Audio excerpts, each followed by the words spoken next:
Ajebo janya babidru ye nyina ya nim sem se be na kakrani ana Asante hene de na chire nyesi abuchi bam enne nananom bubu nna no enne ana Asante hene esan aba osekrom na oba na esese ba ebehia no edonti na ye hia wa hase da bia ye ka asem yo se NYANSAPO wo sane ane asane ne badwemba edenti ananka ye hia wo hene ne nsuo to ye gina ho ne nso Asante de yesoye a nsuai eyade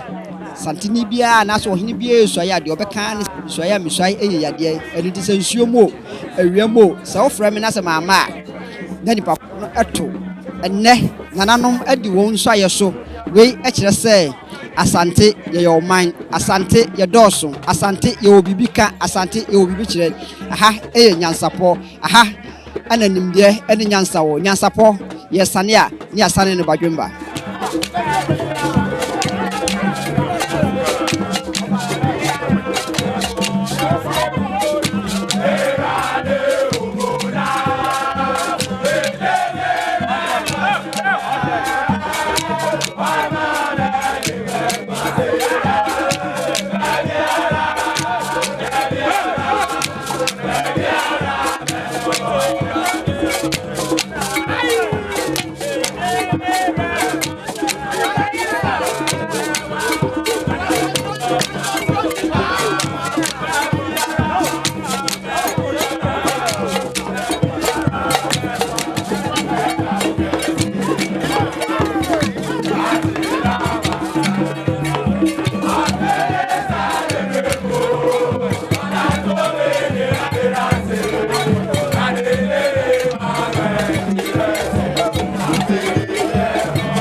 For your woman who basa Asante hine bana nan baba bisia no da bia me ka se Asante ayo man Asante adi nipa ana chechire ne man na ye beto odwase yewura eba no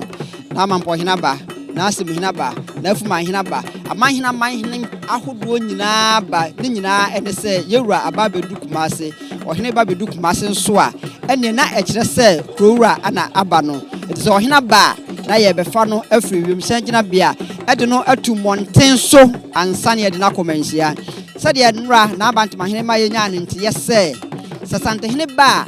ye de no ebechiri kumase monten so ansane ede no akono eno ana eye adwuma no ye fi ase every airport hase ye free airport a ye be call airport runabout ye free airport runabout a ye be call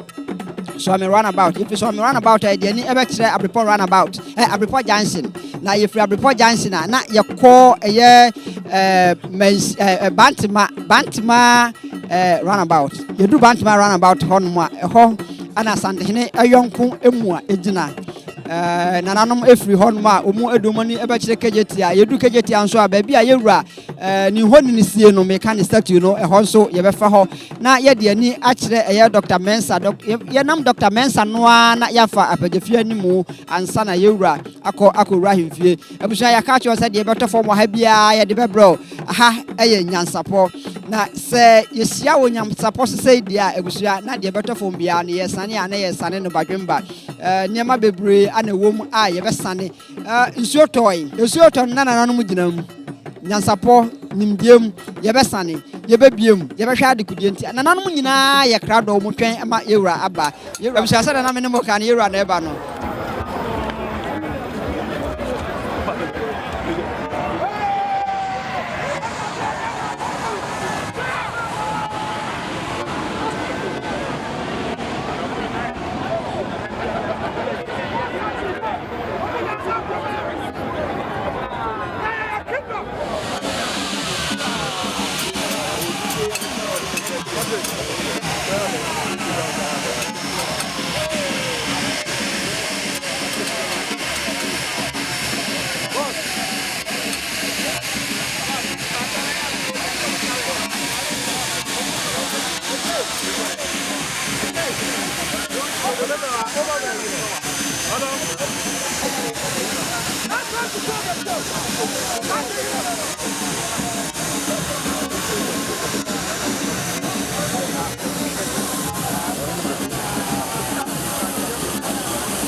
Radio Lupero na babesi no sante hine ba obey nanan makeka won ho nanan mu hia no yewura gentia na ye de no free ase e de akode beto form ha bia no ye de bebro aha NYANSAPO nso de yesane no badwemba me pese ye hia ase free Asanteman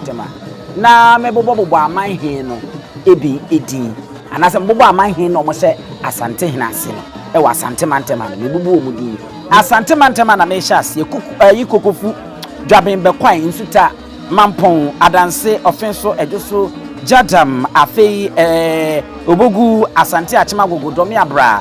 bompata asankaridwaso asaman kontanse kumewu afei tepa beposo adankrenya manson kwanta asokore agona denyase amonfo pasaso esuminya kwaman bantama achempem Adontin asafo ofuase bechem ene wa Asanteman afumantem Kenya as number 1 and number 2 go so mem achensia as sankore yamfo kukum akodie ma ban hwidiem wonu so ne ahafo emantem bono emantem nso enie brekum jape krom se kwa manfo banda sampa suma sabronu mu ensoko bia yankwanta ene wenchi saa so na akopie mu e wo bono poye mantem so a tano boase boayem bomfa aha tano boase boayem manfo tuabodom amanten dikoman ofuman nkranza ewua domase tano so esubua ena afi otimantem eye rara enu ntino amahene mako aduosia enkono a omusum sikedwa na mo hye santehene Otumfuo Osei Tutu otoso mienu ase no eno no yesra mo ma enya nkyinnu ahyew no ene akyinwie hu na mfamfa so pa bi ama isanse ye kwa ne ba bewi a 1992 constitution no eno ne hene eno nso ne hene dia ene no wa state ni wa kire se ahemfuni nyina ya fua ene wo ponso eyefua aha NYANSAPO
na mebobo aman he no ebi edin anase mbobo aman he no mo se asante hinase no e wa Asanteman mebubu omudi Asanteman na me sha ase yikokofu dwaben be kwan nsuta mampon adanse ofenso ejoso jadam afei obogu asante achima gogodome abra bompata asankarigaso asaman kontanse kumawu afei tepa beposo adankrenya manson kwanta asokore agona denyase amonfo mpasaso esunya kwaman bantama achempem adonten asafo ofuase bechem ene wa Asanteman afomantem Kenya ase number 1 ne number 2 goso mem achensia sankore yamfo kukuom akodie ma ban hwidiem wono so ne ahafo emantem bono emantem nso eni brekum jape krom se kwa manfo banda sampa suma sabronumu ensoko bia yankwanta ani wenchi sanso na akopiemu ewo bono pro emantem so a tano boase boayem bomfa tano boase boayem manfo tuabodom amanten dikoman ofuman nkranza ewua domase tanoso esubua ena afi utimantem eye rara enu ntino amahene mako aduosia enkunu a omosum sikedwa na omhye santehene Otumfuo Osei Tutu otofi mu ase no eno no yesramo umanya nchinwu ahye no ene achiwie hu na mfamfa so pedi ama isanse ye kwa ne aba bewi a 1992 constitution no eno ne hene eno so ne hene dia ene no wa state ni wa kire se ahemfuni nyina ya fua ene wo penso eyefua aha NYANSAPO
Kasam for news. Yes, son, my dream by Mamulia, Honey, this year, Mamma Mo, and a shower jam here. What we did, and you was a penny, also a dream.